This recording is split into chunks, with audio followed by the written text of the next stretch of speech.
So the next step then is to go ahead and cut a dado on the two sides and in the inside edge of the drawer front. Then you can dimension a piece for the bottom, and now all we need to do is, in order to push this in here, is to bevel it. And we're going to bevel it just like we're going to bevel it on three edges, just like we did with the raised panel on the door. Really pretty easy. I'll start with the cross grain first. Get this way. I hope my arms don't get in the way too badly. But you can put a marking gauge mark that you want to bevel down to if you prefer, but I don't think it's necessary. You can just do it by eye. Actually, I'm going to increase this a little bit and be a little bit more aggressive.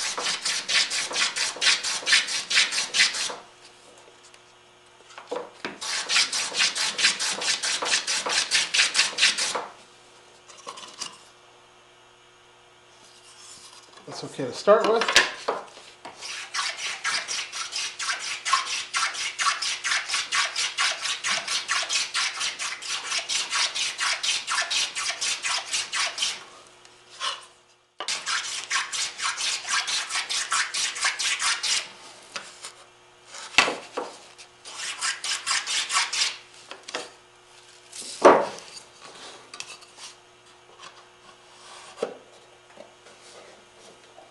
There you have it. So that's how the drawer bottom will slide in. Now, the last thing I'll do is to go ahead and cut this off to be flush with the back. And then we're going to start talking about how this drawer deviates from other drawers. Go ahead and take your hand plane and on the back edge, just remove just a little bit, just a couple of passes on each side. On the back edge and taper it to the front. I may be taking a 64th of an inch off of each side.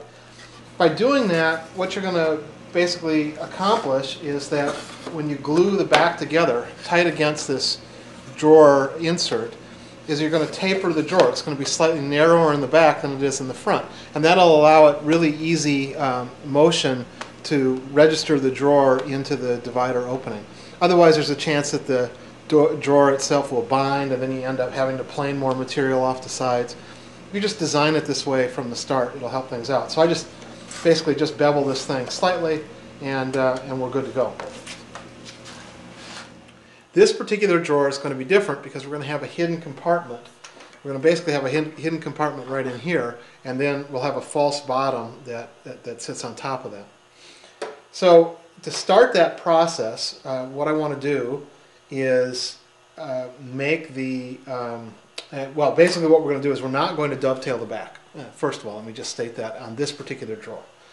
And we're basically going to make a sliding access panel, if you will, that looks like it's in a fixed position, so when you're looking at it from the back, it looks solid, and then we're able to slide it up and pull out that hidden drawer.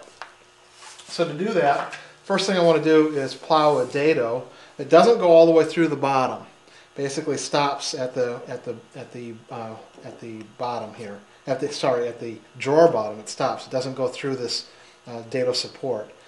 And so I've scribed marks into. So I put these things as a mirror image here, the two sides. I've scribed marks, and the mark. I'm basically leaving about 1/8 of an inch from the end. You'll understand why in a minute, and then the full width is this mark, the full width of this sliding door, which is about 1/2 inch.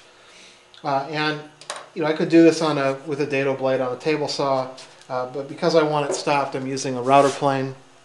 And this is just like we did for the case sides early on, except that pine is a whole lot easier.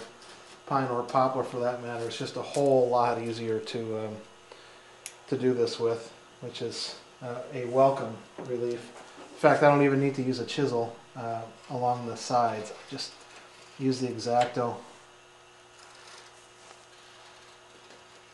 Just be careful not to blow out the back. It's really the only thing you have to worry about.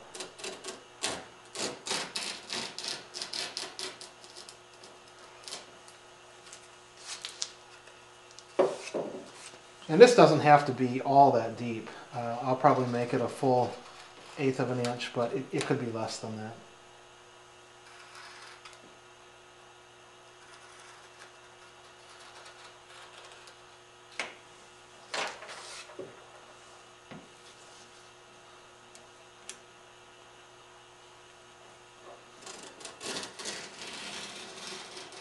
All right, so you get the idea there. So I'm going to go ahead and plow both of these, plow this dado out, and then I'll come back and discuss the mechanism for this sliding back. And I think this is pretty neat. You'll enjoy it. So now you can see this coming together, right? So we've got the bottom in place, we've got a dado here, corresponding dado on this side, and we've got a back that's cut to width, and I've plowed a small corner, a small rabbet out of one side, and that's going to slide right in that dado. Now I wanted to show you, you can obviously take this corner off any number of ways, but when you start dealing with thin stock, sometimes machining that stuff, or better, or worse yet, if you're doing it with hand tools, can be a challenge. So these marking knives actually can be used to make these. So I'm going to walk in front of the camera and just show you how I do this with a marking knife. It's pretty easy. Just set it at 1/8 of an inch and just scribe your line like you would normally. Make it real deep though. Flip this over. Come in from the edge. Might be easiest to hold it in a vise to do this. Kind of way too.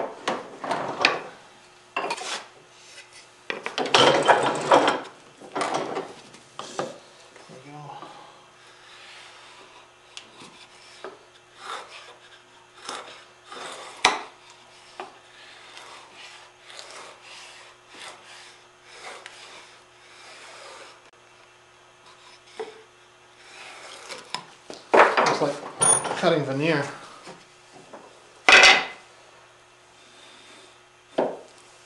It's pretty close. Should be able to pop that out. That's really all that's to it. Now you can clean that up with a bench chisel if it's not perfect, but basically you can cut those corners out that way. And now we've got our back that can slide in and out of this dado. Now I'll clean this up a little bit so I get a little tighter fit, but you get the idea. Now we're not done yet. There's quite a bit more to do to this. I'm going to spend some time cleaning it up, and I'll cut this to height. We're now going to go ahead and cut in a dado on each side, maybe 3/4 of an inch off the top of this bottom, and that'll be a false bottom, but we'll leave that'll get glued in place permanently. We'll cut a corresponding dado into the front. So we're going to wrap that all the way around. You have to give some consideration on the layout for that, because again, you don't want that dado to show up in one of these. Move this up to the camera. You don't want that dado to show up right in the middle of one of these dovetail keys. So you either want to put it in this down here, or you want to adjust it into this one here. I'm going to put it, I think I'm going to put it in this one. Maybe we'll put it right in here. But we're going to cut that dado around now on 3 sides.